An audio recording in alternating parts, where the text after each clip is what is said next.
Production funding is provided by A. Reddix and Associates, Health Information Resource Center, offering short-term training for long-term professional careers in medical coding. HIRCVA.net.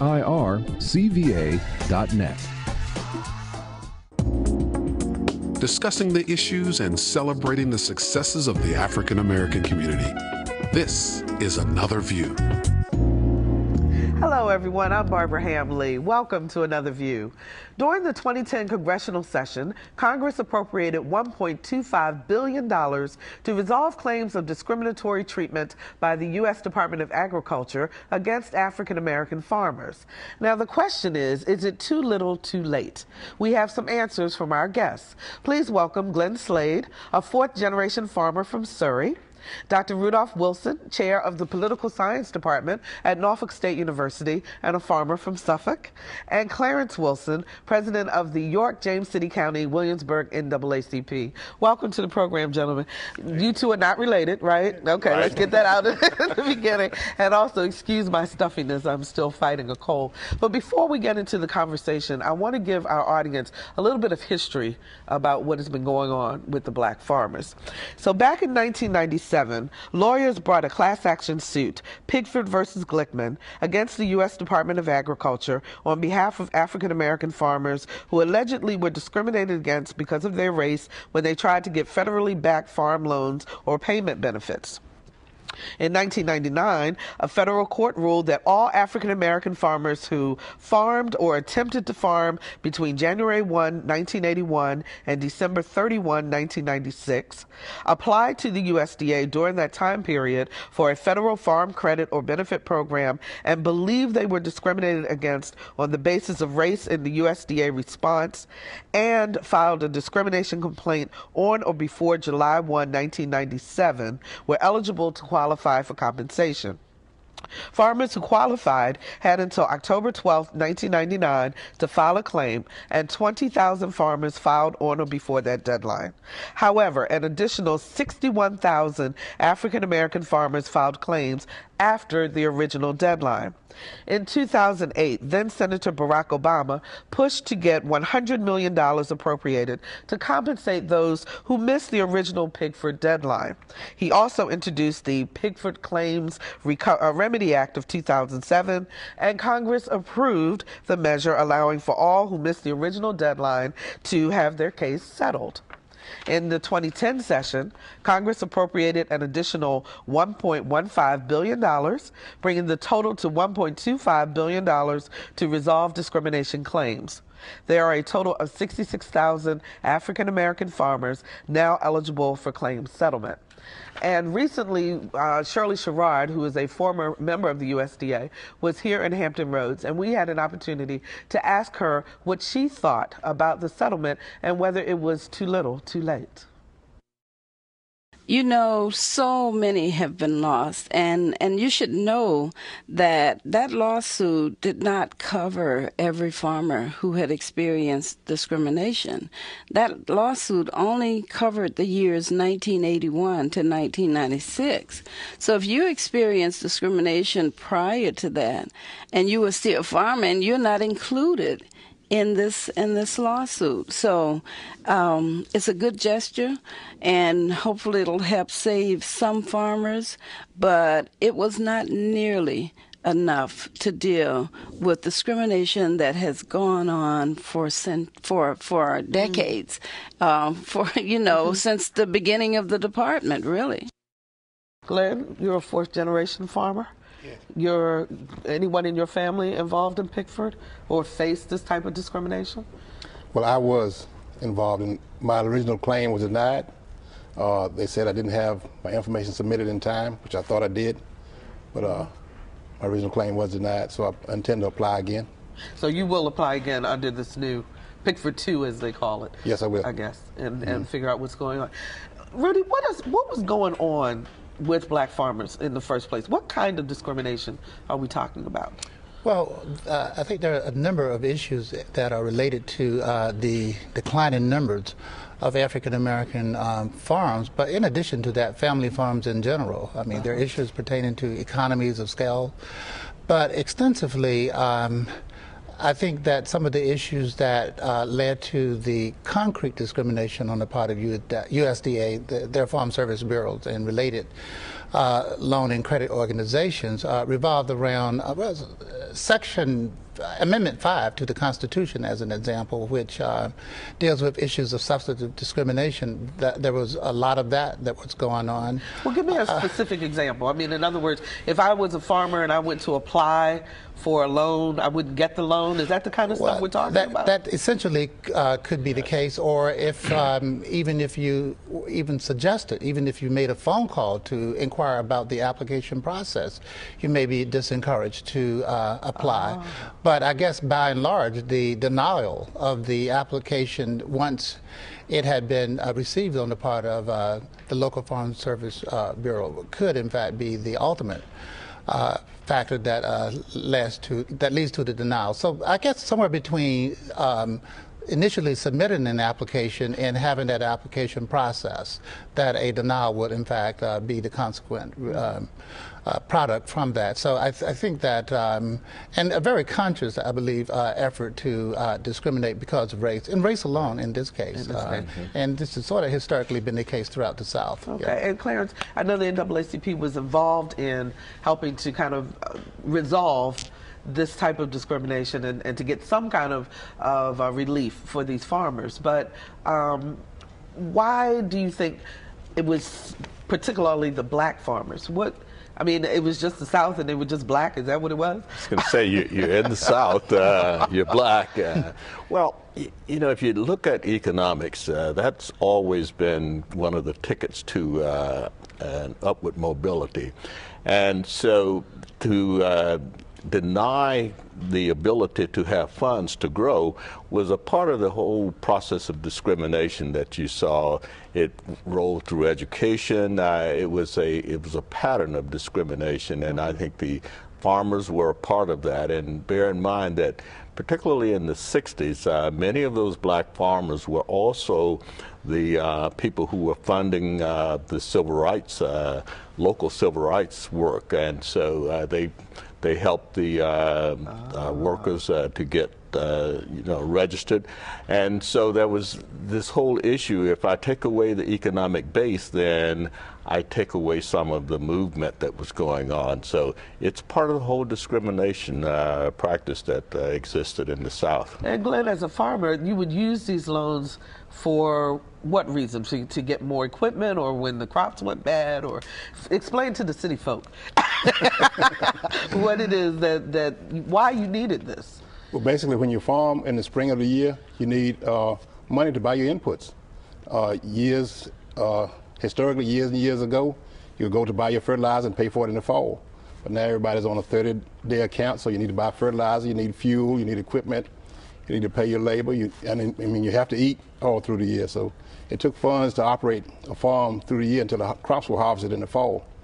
And historically, sometimes farmers went to banks, but USDA was the last resort as far as borrowing money. And if you applied for a loan in say March or April, and you didn't get your money until August or September, it was really too late to, because you couldn't do anything, or make the purchases you needed to make, and so forth. Rudy? Yeah, and in terms of those purchases, I think somewhere probably between 1955 and 1965, small farmers, especially farmers, family farmers throughout the South, moved from labor-intensive agriculture to capital-intensive agriculture, with increase in equipment, cost of fertilizers, cost of herbicides and pesticides, and a number of inputs that are required to farm, that it really escalated the cost of farming. Fuel costs went up, again, with the, in 1972-73, with the increase in petroleums and what have you. All of these leading to fairly large escalated costs for doing the business of farming. Thus, the demand for credit increased, and in many cases, this was happening at about the same time that I think a lot of the structural issues around racial discrimination, especially as it pertains to the Civil Rights Act of 1964, and many of the measures under the Civil Rights Act of 1964, Title VI as an example, where it does provide for a an effort to provide equality within the context of the allocations of dollars in relationship to a number of issues, including farming, was one of the points that was pointed out in the Pickford versus Glickman case. Also, the Equal Credit Opportunity Act, it was found that the discrimination against African American farmers violated that particular act, and a number of other factors. But there was a massive, I think, transition in the whole structure of agriculture during this time, and it just really added to the price of doing agriculture. And when you couldn't get these loans and you couldn't farm and so forth, then you lost the land, correct? Right. Yeah. I mean, and a lot of black farmers, Clarence, lost land. And yes, and that's kind of the byproduct of all of this. And when you think about the cost of this whole process, you've got to build in the fact that succeeding generations no longer have that land to work with. And much of that land has turned out to be quite valuable. So yes, it not only discriminated and affected the current farmers, but it also had a great impact on wealth building for their future generations. In the future generations. Yes. So what's the picture for farming in Hampton Roads today? I mean, you hear a lot about, the farm markets and everybody's going organic and, and so forth. Is there a resurgence, a place for black farmers, or is it still on the sliding the wrong direction? I think it's not going to be as capital intensive as it was. We do have more small, I call organic farmers or naturally grown products coming to market. Right now, in order to compete on the row crop scale, you have to be quite large in scale and have quite a bit of equipment and labor. Well, not a lot of labor, but quite a bit of equipment and land.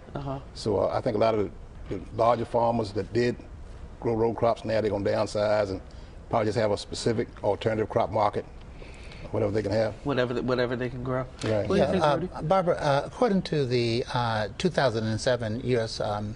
Department of Agriculture census, in the state of Virginia, there were about 1,700 African American farm owners and a slightly larger number of African American farm operators. And in some ways, we have to keep in mind that there's a mix between farm ownership and farm operatorship in the sense that it will probably increase the amount of activity by the African American unit or family within the context of that. But Mississippi, I think there were about 5,000 African American farm owners, and I think the state of Texas had about 6,500, which is the largest state that has African American farm owners in the country. But over the last 20, especially 30 years, there has in fact been a rapid decrease in both the number of African American farm owners as well as operators. As an example, in 1997, there were about 68,000 African American farm owners in the U.S. And by 2007, according to the USDA agricultural census, that number had decreased to about 31,000 land operators. And I think that when we look at the Pickford case, especially Pickford 2, with the $1.25 billion allocation, it's not a lot of money, by the way. It's when we begin to look at the allocation process. If you get the money. Yeah, there are two tracks. There's a track A that provides for $50,000 plus monies to cover taxes for the $50,000 cash settlement. But in addition to that, there may be some other kinds of loans and concerns that may be taken care of within that context. So essentially we're talking about, plus attorney fees. So we're talking essentially about $50,000, $65,000. And then there's a track B, which is a $250,000 settlement process that doesn't include any settlement of back loans or any coverage of taxes within that. It's just a flat, simple payment of $250,000.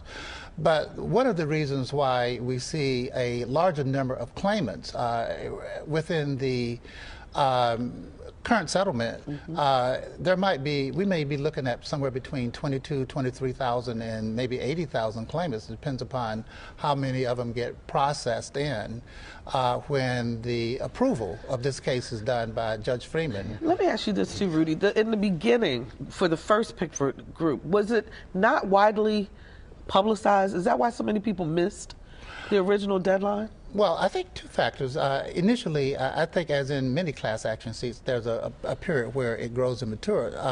It wasn't widely publicized, but in addition to that, I think it was just a gross underestimation of the extent of the discrimination that had taken place. When you look at the 17 states that constitute the Greater South, where most of the majority of African American farmers reside, you're talking about 1,522 counties throughout that area. So by the time that information gets disseminated to farmers in a way that they can understand and respond to, so it wasn't a very long then it takes the time too, for that right, number to increase. To, so, but I think it was back. just a matter of information dissemination in the response to that. Okay. Clarence, there was a congressman, and I cannot remember his name right off the top of my head, but during this whole discussion about whether this should happen, he said that this was simply a backdoor way of slavery reparations.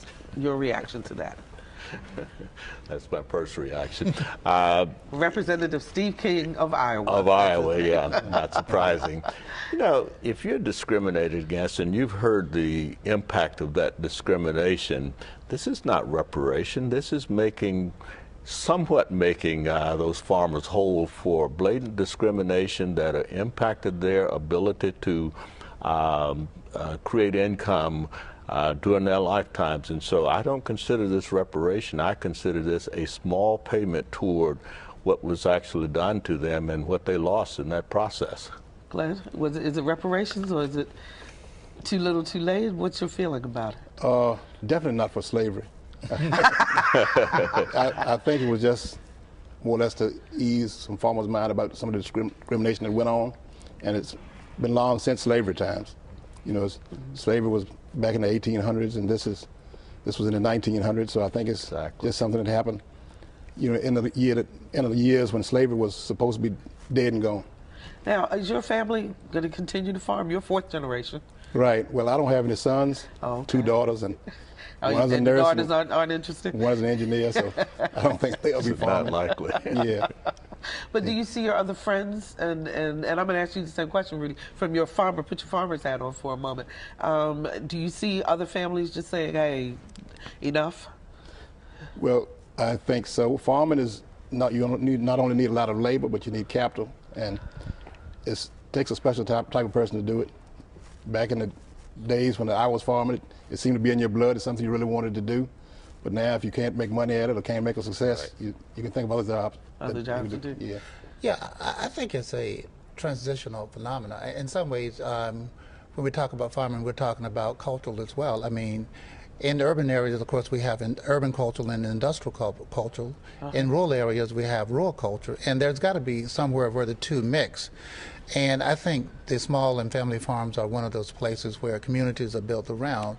And when we look at demographics, especially looking at metropolitan areas around the country, that in many cases, what was restricted in terms of movement from the rural area to the urban areas have really become open access based upon the interstate systems and what have you. So in the farm community that I live in, the majority of the persons that live in the community work in the Hampton Roads area, maybe Norfolk or Portsmouth, but they commute. Okay. You know, and they commute within a relatively small timeline, maybe 15 minutes.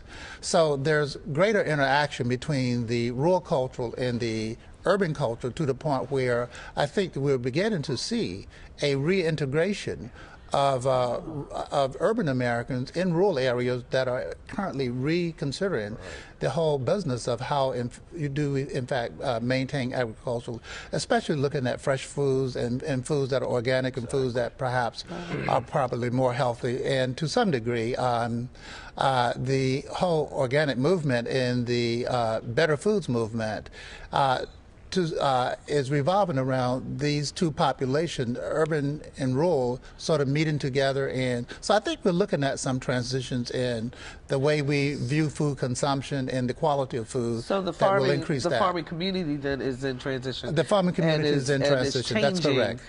So there may be some hope that some folks may be coming back to it. Well, yeah, and a revitalization of rural culture that will create a better balance, I think, between urban and rural. And it's a dynamic that is unforeseeable. You can't really predict it, but yeah, you can see it happening. And I think it follows the natural instincts of Glenn, folk. I'm going to ask you to let us know how you make out. Okay, sure. All right. With Pickford 2, and if it does come through. We're out of time, gentlemen. Thank you so much for joining me today to talk about this. And I'm serious. Let us know so that we can report back and let people know. And when we come back to the effort to ensure the legacy of the first president of Norfolk State University lives on. But first, here's what's happening in Hampton Roads.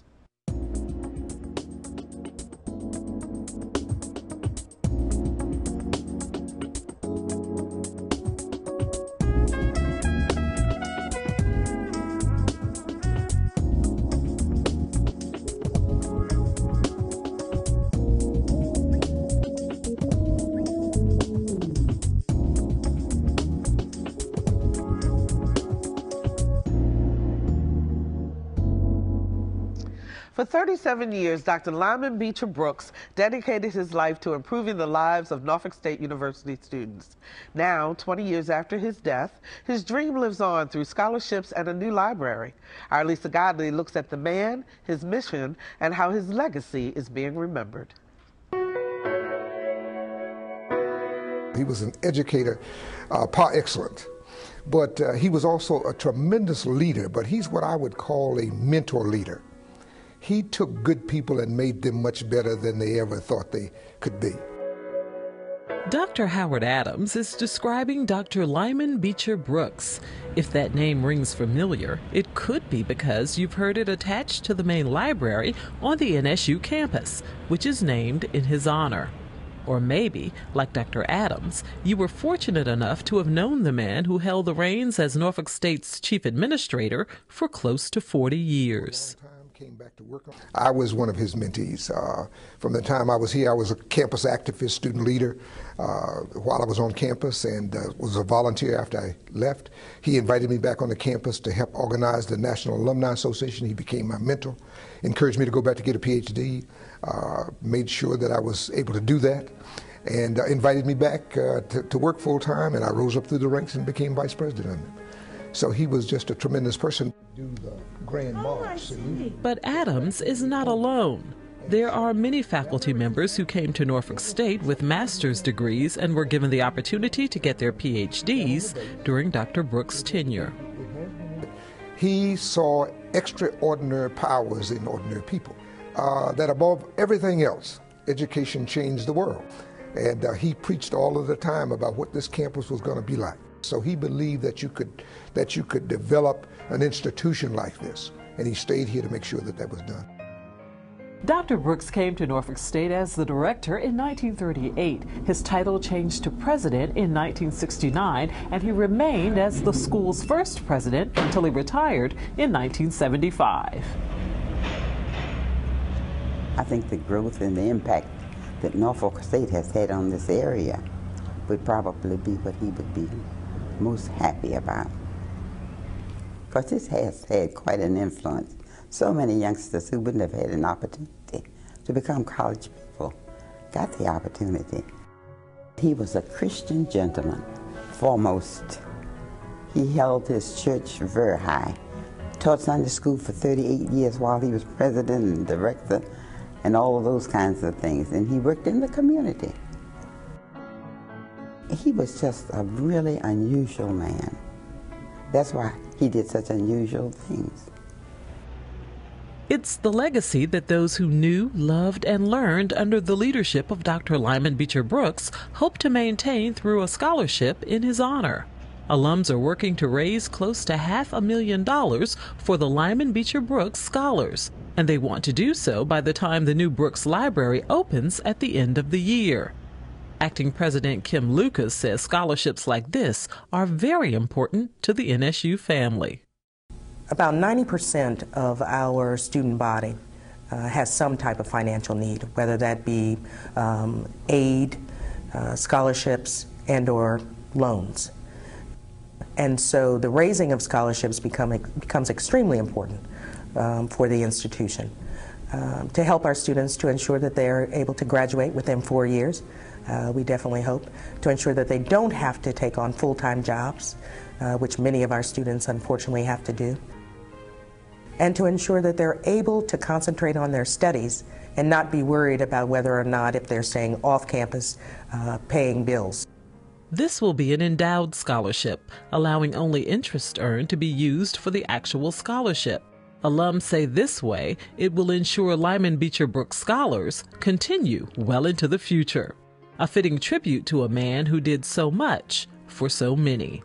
For Another View, I'm Lisa Godley. And that's our program for this evening. If you'd like Another View, there are 3 ways you can show your appreciation. 1, you can visit our website, anotherview.tv, and sign up for our eView newsletter. 2, you can become a fan of the show on Facebook. Or 3, you can become a member of WHRO. Your membership ensures that programs like Another View will continue, and we really do appreciate your membership. Next week, happy birthday, Another View. We're turning 2, and we're celebrating old school style. We'll see you next time for Another View. Production funding is provided by A. Reddix and Associates, Health Information Resource Center, offering short-term training for long-term professional careers in medical coding. HIRCVA.net.